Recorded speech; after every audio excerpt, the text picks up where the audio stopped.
दोपहर का समय था। घने जंगल से निकलते हुए एक घुड़सवार दीपनगर राज्य की ओर चला जा रहा था। अचानक उसने एक वृक्ष के नीचे अपना घोड़ा रोक दिया। वो कोई और नहीं बल्कि एक बहुत बड़ा व्यापारी था।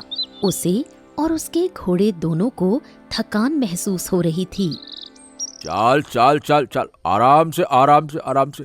हाँ, लगता है कि घोड़े को भी थकान हो गई है और मुझे भी नींद आ रही है।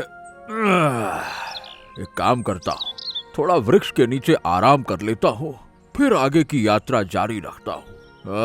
रोक रोक रोक रोक रोक। इतना कहकर व्यापारी घोड़े से उतरकर वृक्ष के नीचे बैठने ही वाला था कि तभी एक पक्षी उड़ता हुआ वहां आ गया और व्यापारी को घूरने लगा। पक्षी के घूरने का अंदाज उसे बड़ा ही विचित्र लगा।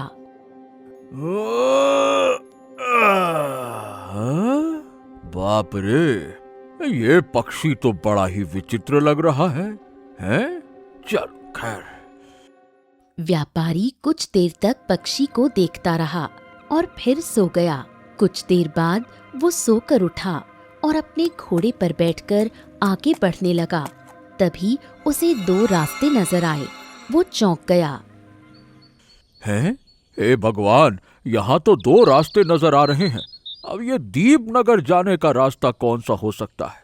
एक तो ये घना जंगल है, अगर मैंने गलत रास्ता पकड़ लिया तो कहीं भटक न जाऊं। एक काम करता हूँ, बाईं दिशा की ओर जो रास्ता जा रहा है वही सही लग रहा है। हाँ, उसी से चलता हूँ। चल भाई, मेरे घोड़े, टिक टिक टिक टिक, आगे बढ़। चल चल चल चल चल। अरे, इतना कहकर व्यापारी बाईं दिशा की ओर बढ़ने ही वाला था कि तभी वही पक्षी उसके सामने आकर बैठ गया। तुम गलत दिशा की ओर जा रहे हो। अगर इस दिशा में जाओगे तो फिर कभी वापस नहीं आओगे। ये रास्ता जंगल की गहराई में जाता है, जो विचित्र रहस्यों से भरा हुआ है। पक्षी के मुंह से मनुष्य की आवाज सुनकर व्यापारी डर गया और तुरंत दूसरे रास्ते की ओर घोड़ा दौड़ा दिया। कुछ देर बाद व्यापारी दीपनगर राज्य की सीमा पर खड़ा था। वो घोड़े से उतरा और हांफते हुए अपने आप से बोला, हाँ, हाँ, अरे बाप रे बाप, जान बची तो लाखों पाए। अरे बच गए भगवान, धन्यवाद धन्यवाद। हाँ, अरे मुझे तो वो पक्षी कोई राक्षस या पिशाच लग रहा था। भला कोई पक्षी भी मनुष्य की आवाज में बात करते हैं क्या? एक काम करता हूँ, मुझे ये सूचना राज्य के राजा को देनी चाहिए। हाँ। इतना कहकर वो घोड़े पर बैठकर राजमहल की ओर निकल पड़ा। कुछ देर बाद व्यापारी राजा के दरबार में खड़ा था। सिंहासन पर दीपनगर के राजा सूरज बैठे हुए थे। महाराज की जय हो। प्रणाम महाराज, मेरा नाम केशव है महाराज। मैं एक व्यापारी हूँ, अलग अलग राज्यों और नगरों में घूम घूम कर व्यापार करता हूँ। महाराज, आपके राज्य का नाम बहुत सुना था, इसीलिए व्यापार करने के लिए मैं आपके राज्य आ रहा था कि जंगल में मुझे थकान हुई तो मैंने सोचा थोड़ा वृक्ष के नीचे बैठकर आराम कर लिया जाए। महाराज, जब मैं आराम करके आगे बढ़ा तो मुझे दो रास्ते दिखाई दिए। अब मैं सोच में पड़ गया कि किस रास्ते में जाऊं। बस तभी एक पक्षी मेरे सामने आ पहुंचा और मनुष्य की आवाज में मुझसे बात करने लगा। महाराज, व्यापारी के बोलने के बाद राजा सूरज गहरी सोच में डूब गए।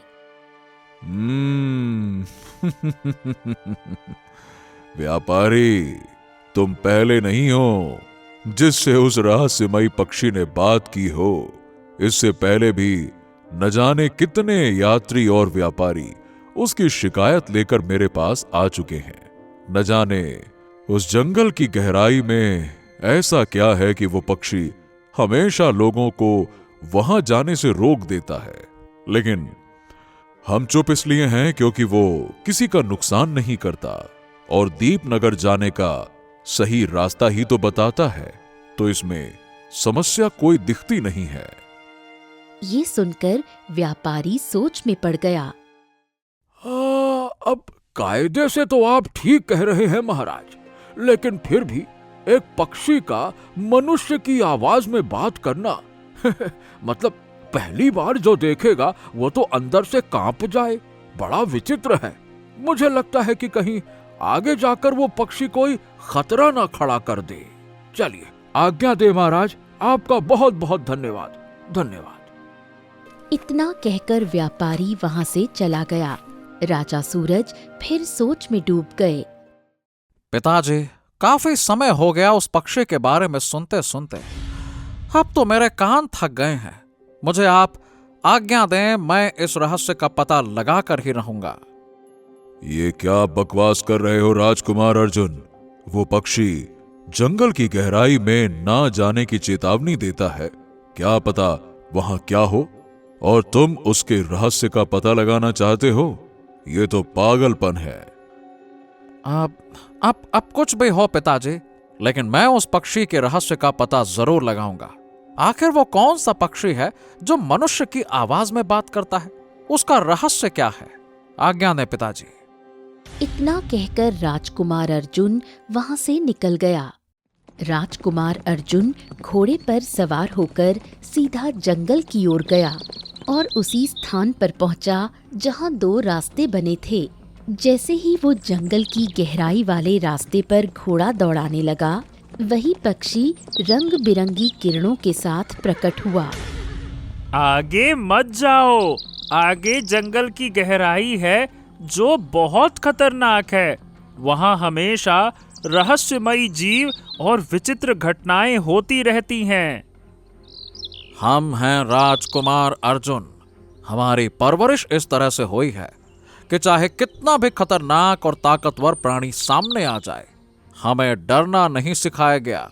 हम तेरी बातों में नहीं आने वाले, समझे? अर्जुन ने तलवार निकाली और घोड़े को रास्ते की ओर बढ़ा दिया। बहुत देर घोड़ा दौड़ाने के बाद अर्जुन को एक खंडहर दिखाई दिया जो डरावना और विचित्र लग रहा था। वो घोड़े से उतरा और धीरे धीरे अंदर गया। जैसे ही वो अंदर पहुंचा, उसकी आंखें फैल गईं। खंडहर के भीतर विशाल खजाना था। ये तो बड़ा प्राचीन खजाना लग रहा है। अब समझ में आया कि वो पक्षी यात्रियों को यहाँ आने से रोकता क्यों था, ताकि कोई यात्री इस खजाने को प्राप्त ना कर ले। लेकिन अब ये खजाना तो मैंने देख ही लिया है। अब मैं सारे खजाने को मैं ले जाऊंगा, और इस खजाने को पाकर मैं तो और भी अधिक शक्तिशाली राजा बन जाऊंगा। राजकुमार अर्जुन खजाने में से एक सोने के सिक्के को स्पर्श करने ही वाला था कि अचानक उसके पीछे एक आवाज गूंजी।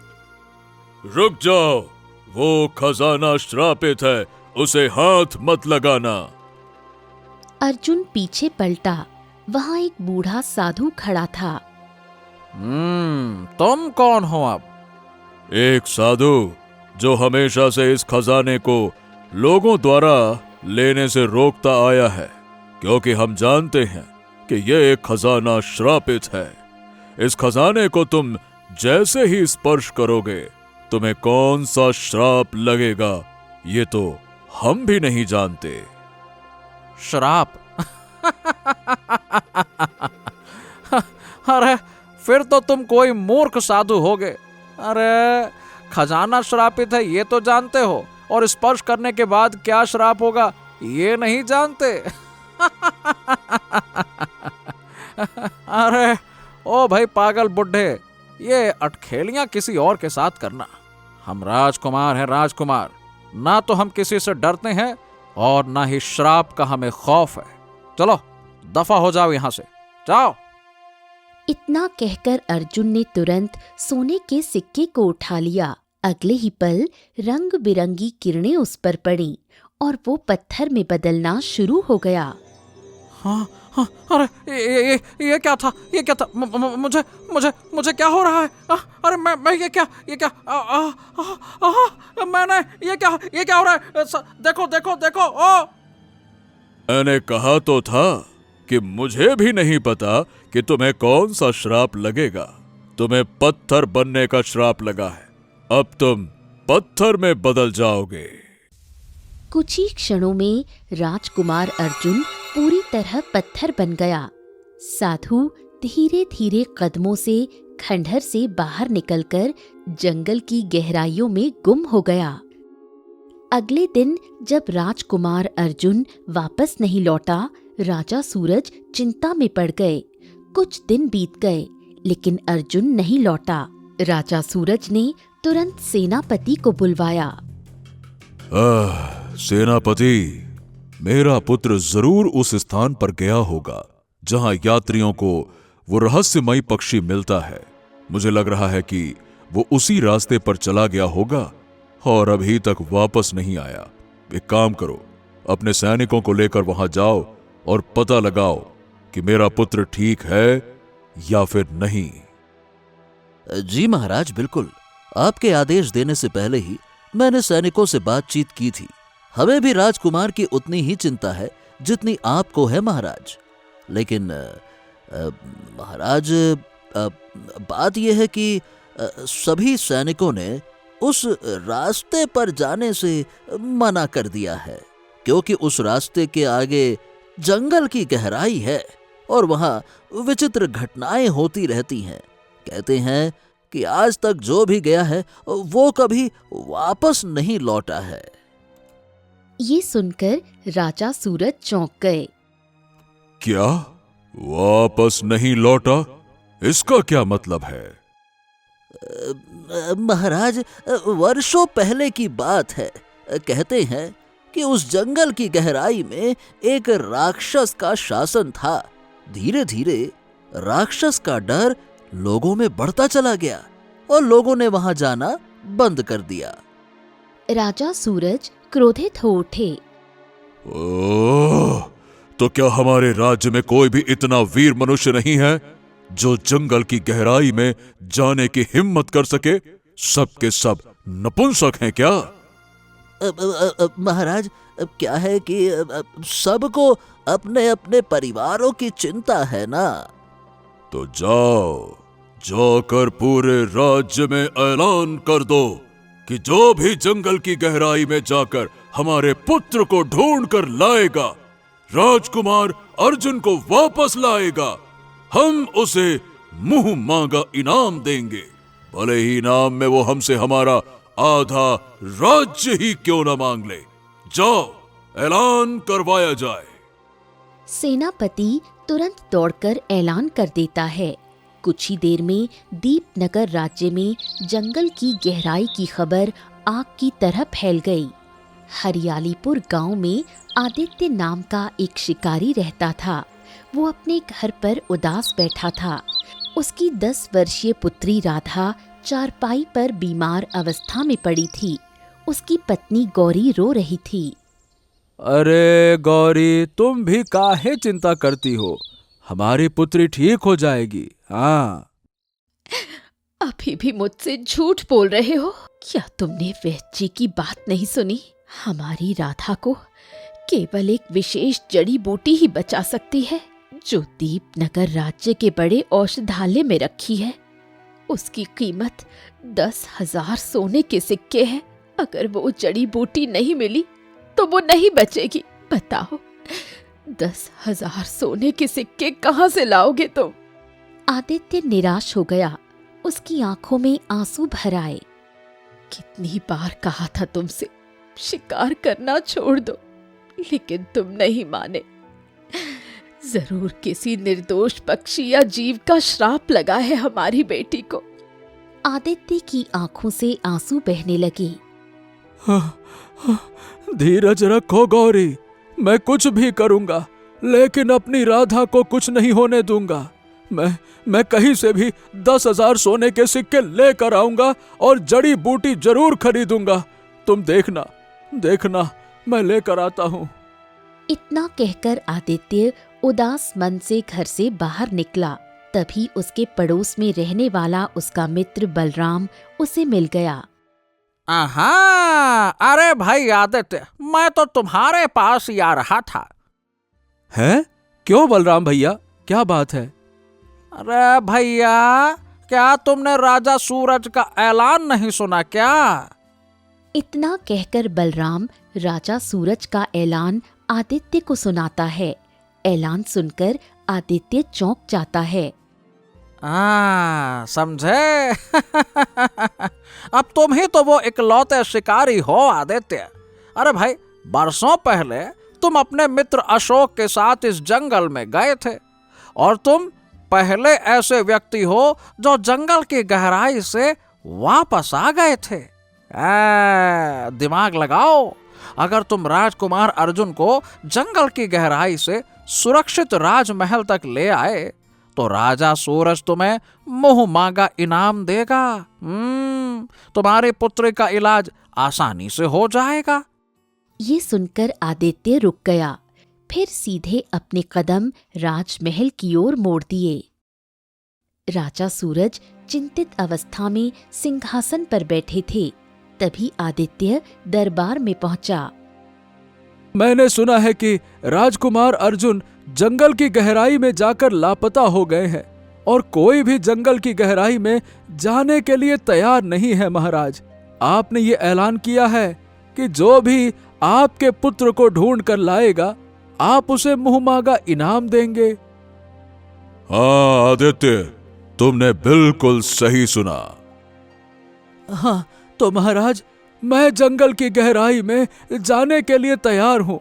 मुझे इनाम में केवल 10,000 सोने के सिक्के चाहिए, बस, जिससे मैं औषधालय से जड़ी बूटी खरीद कर अपनी बीमार पुत्री को दे सकूं ताकि वो स्वस्थ हो जाए। राजा सूरज की आंखों में चमक आ गई। ठीक है, हम तुम्हें सिर्फ 10,000 सोने के सिक्के नहीं, अपनी ओर से अतिरिक्त इनाम भी देंगे। बस कैसे भी करके हमारे पुत्र को वापस ले आओ। उसके गुम होने के बाद हमारी रानी का बुरा हाल है, बस हमारे पुत्र को लेकर आओ। आदित्य चुपचाप दरबार से बाहर चला गया। कुछ घंटे बाद आदित्य उसी स्थान पर खड़ा था जहां से 2 रास्ते जंगल की ओर जाते थे। हाँ, मैंने तो सुना है कि जब यात्री यहाँ से गुजरते हैं तो एक रहस्यमयी पक्षी मनुष्य की आवाज में उन्हें जंगल की गहराई में ना जाने की चेतावनी देता है। यहाँ तो कोई पक्षी दिखाई ही नहीं दे रहा। कोई है क्या? ओ पक्षी! तभी वही रहस्यमयी पक्षी उड़ता हुआ आ पहुंचा और आदित्य को घूरने लगा। अगले ही पल आदित्य ने बिजली की फुर्ती से अपना जाल पक्षी पर फेंक दिया। पक्षी जाल में फंस गया।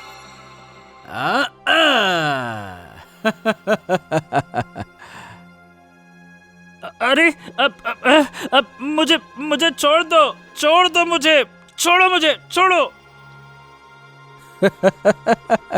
अरे तुमको छोड़ देंगे तो फिर हमारा काम कैसे होगा? ये बताओ, राजकुमार अर्जुन कहाँ हैं? मुझे क्या पता, मैं तो जंगल की गहराई में जाने से लोगों को रोकता हूँ, मुझे नहीं पता। आदित्य ने पक्षी को गहरी नजरों से देखा। मैं जानता हूँ कि वर्षों से तू आने जाने वाले यात्रियों को जंगल की गहराई में ना जाने की चेतावनी दे रहा है, लेकिन तू हमेशा से इस जंगल में नहीं था। बेटा, पहले इस जगह सिर्फ एक सन्नाटा रहता था। ये बता, तू आखिर है कौन? कहाँ से आया है? हैं बोल। मैं एक रहस्यमयी पक्षी हूँ। अरे वो तो मैं जानता हूँ, देख रहा हूँ कि तू रहस्यमयी है। हाँ, नहीं तो फालतू की बात करता है। अच्छा खैर, देख तू कौन है, मनुष्य की आवाज में कैसे बात करता है, कहाँ उड़ता है, क्या खाता है, मुझे इससे कोई मतलब नहीं। मैं तो सिर्फ ये जानना चाहता हूँ कि जंगल की गहराई में जाने से तू लोगों को रोकता क्यों है, ये बता। तो क्या तुम सचमुच नहीं जानते? ये सुनकर आदित्य चौंक गया। हैं? अरे मैं क्या जानूं? अच्छा ये बता, राजकुमार अर्जुन कहाँ है? कहाँ है वो? ठीक है, बताता हूं, पर पहले मुझे आजाद तो करो। क्या भरोसा, आजाद करते ही तुम फुर्र होकर उड़ जाओगे तो मैं क्या करूंगा? ओहो, तुम बातें तो ऐसी कर रहे हो जैसे तुम जंगल की गहराई में पहली बार जा रहे हो। क्या तुम भूल गए क्या? तुम ही वो पहले मनुष्य हो जो जंगल की गहराई में जाकर वापस आए थे। ये सुनकर आदित्य स्तब्ध रह गया। अरे तुम इस बारे में कैसे जानते हो? हैं? सब बताता हूँ। पहले मुझे आजाद तो करो। ये मुझे नहीं पसंद, ये जाल वाल, हटाओ इसको। आदित्य ने पक्षी को आजाद कर दिया। पक्षी तुरंत गहराई वाले रास्ते की ओर बढ़ा। आदित्य उसके पीछे चल दिया। कुछ देर बाद आदित्य एक खंडहर के बाहर खड़ा था। क्या हुआ? खंडहर के अंदर नहीं जाओगे? नहीं, मैं अंदर नहीं जाना चाहता। मैं जानता हूं कि तुम क्यों मना कर रहे हो, लेकिन विश्वास करो, जिस बात से तुम डर रहे हो वो खतरा अब हमेशा के लिए टल चुका है। राजकुमार तुम्हें इसी खंडहर के अंदर मिलेगा, और हाँ, तुम पहले भी इस खंडहर में आ चुके हो, तो डरो मत, जाओ। आदित्य चौंक गया। कुछ देर सोचने के बाद वो खंडहर के अंदर चला गया, और जैसे ही अंदर पहुंचा उसकी सांसें रुक गईं। राजकुमार अर्जुन पत्थर बना खड़ा था। अरे बाबा, ये कैसे? ये राजकुमार पत्थर का कैसे बन गया? इस प्राचीन खजाने को स्पर्श करके वो पत्थर का बन गया। क्या तुम्हें नहीं मालूम? ये खजाना श्रापित है, हैं? तुम तो सब जानते हो। पक्षी की बात सुनकर आदित्य ने तुरंत अपना धनुष निकाला। उसने तीर चढ़ाकर पक्षी की ओर निशाना साधा।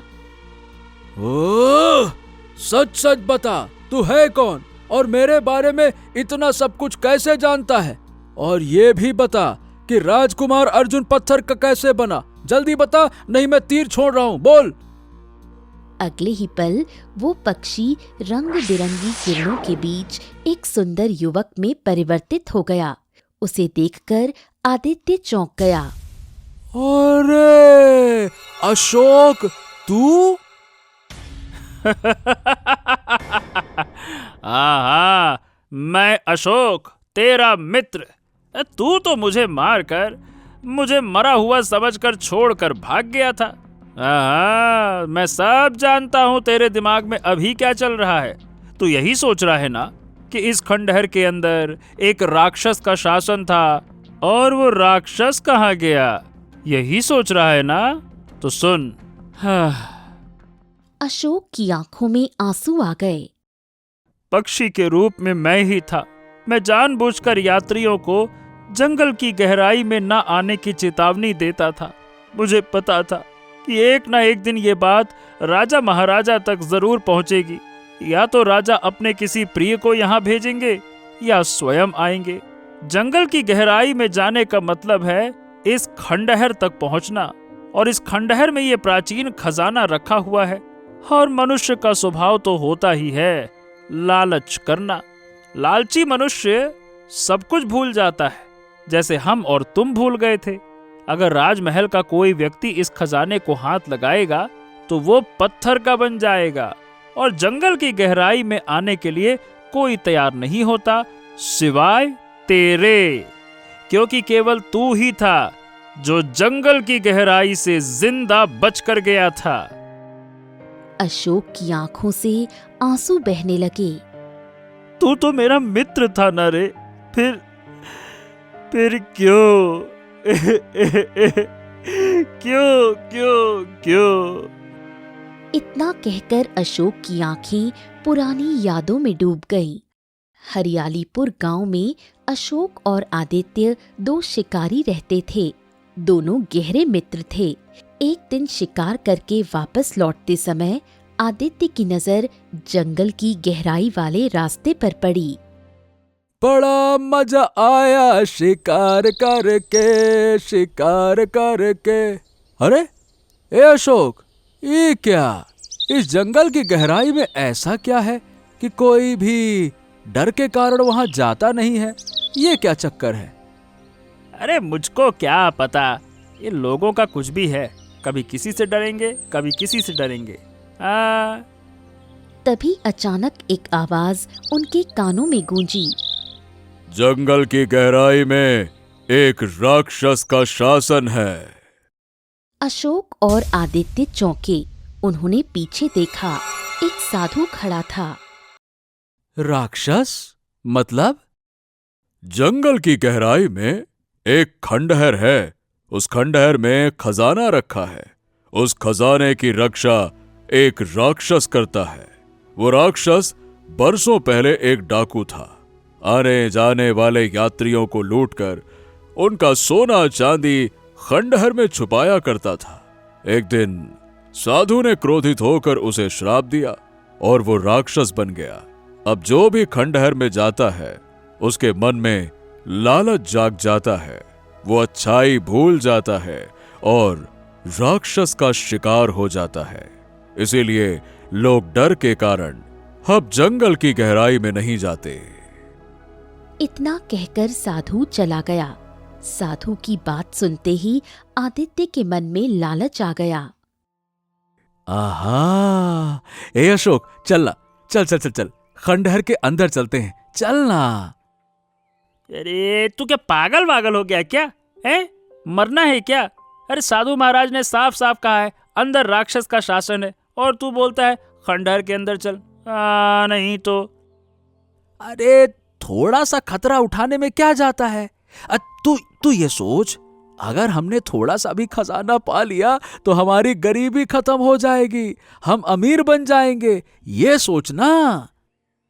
अशोक के मन में भी लालच जाग गया। डरते हुए उसने हामी भर दी। दोनों जंगल की गहराई में चले गए। कुछ देर बाद उन्हें खंडहर नजर आया। वो अंदर गए।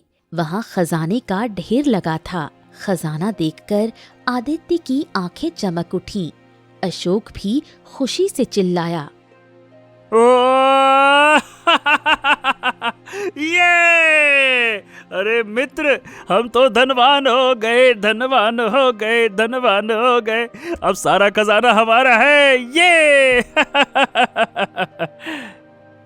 इससे पहले कि वो खजाना लेकर भागे, अचानक आदित्य का चेहरा बदल गया।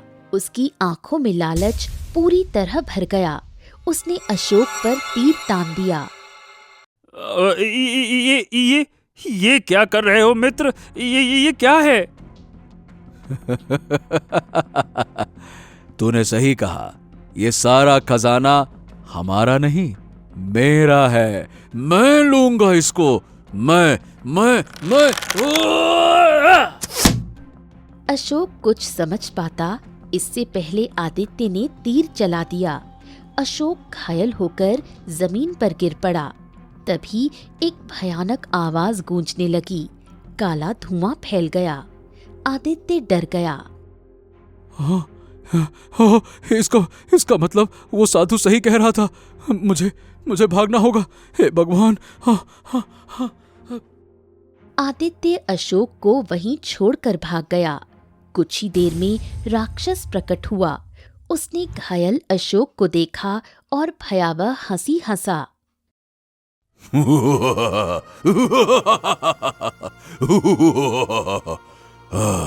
मनुष्य का स्वभाव ही लालच करना है। तेरे मित्र ने तेरे साथ गद्दारी की है।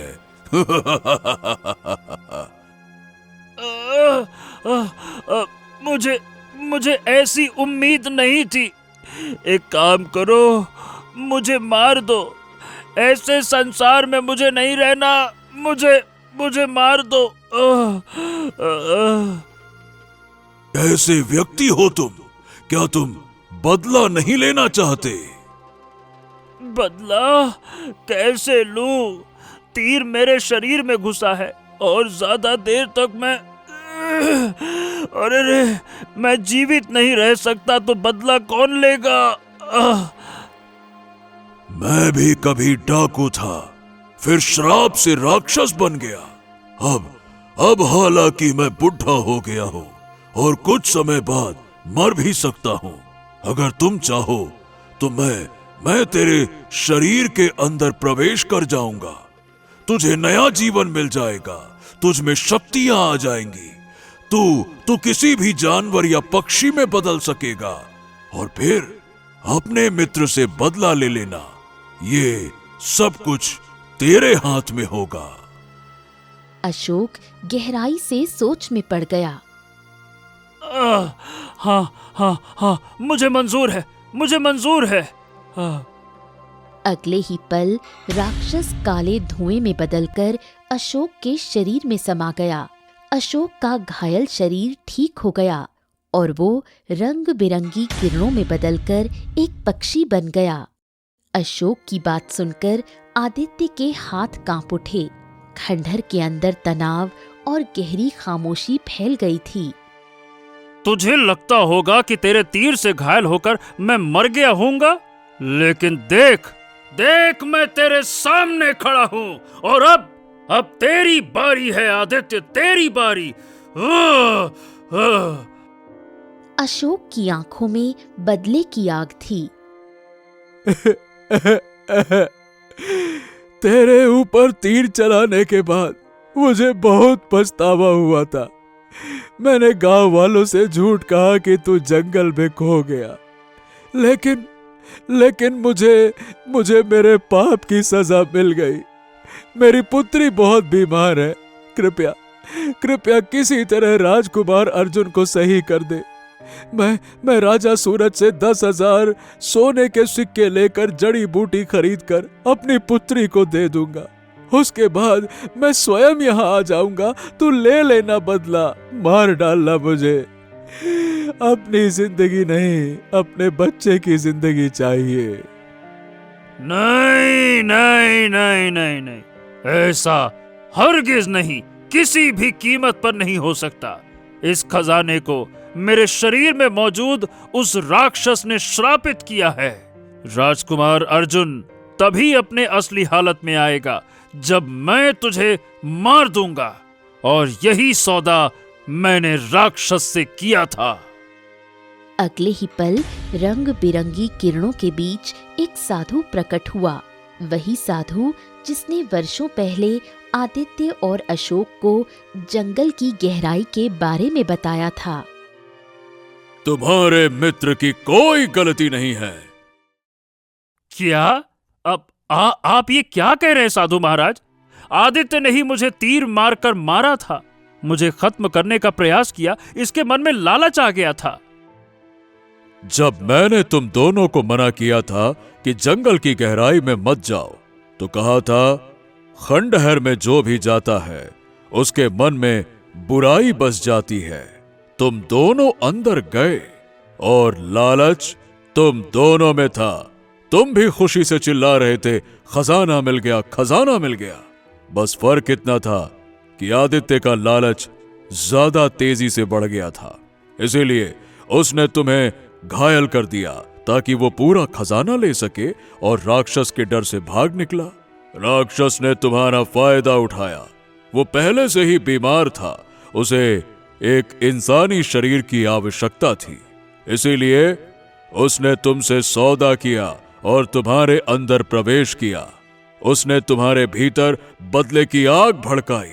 एक ऐसा बदला जो ले लिया जाता ना, तो संसार का सबसे भयानक बदला होता। अचानक अशोक के शरीर से काला धुआं निकलने लगा।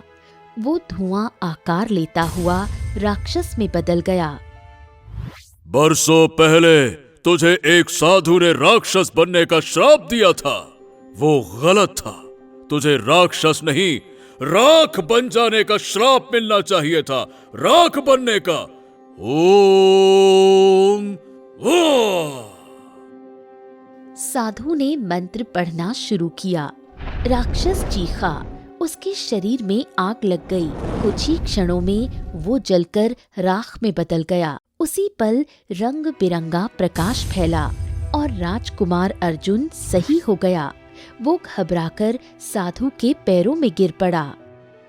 साधु महाराज, मुझे मुझे क्षमा कर दीजिए साधु महाराज, मुझे क्षमा कर दीजिए। राजकुमार, अब यहाँ कभी मत आना, जाओ। साधु ने खजाने की ओर देखा, मंत्र पढ़ा और अगले ही पल पूरा खजाना मिट्टी में बदल गया। हाँ, इसी खजाने की वजह से लोगों में लालच आते हैं, अब कोई भी लालच में नहीं आएगा। अशोक और आदित्य ने एक दूसरे को गले लगा लिया। दोनों की आंखों में पछतावा और अपनापन था। आदित्य राजकुमार अर्जुन को लेकर राजमहल लौट आया और पूरी घटना राजा सूरज को बताई। राजा सूरज अर्जुन के वापस आने पर अत्यंत प्रसन्न हुए। उन्होंने आदित्य को 1 लाख सोने के सिक्के दिए। आदित्य ने प्रसन्न होकर 50,000 सोने के सिक्के अशोक को दिए और बाकी से अपनी पुत्री का इलाज करवाया। उसकी पुत्री पूरी तरह स्वस्थ हो गई।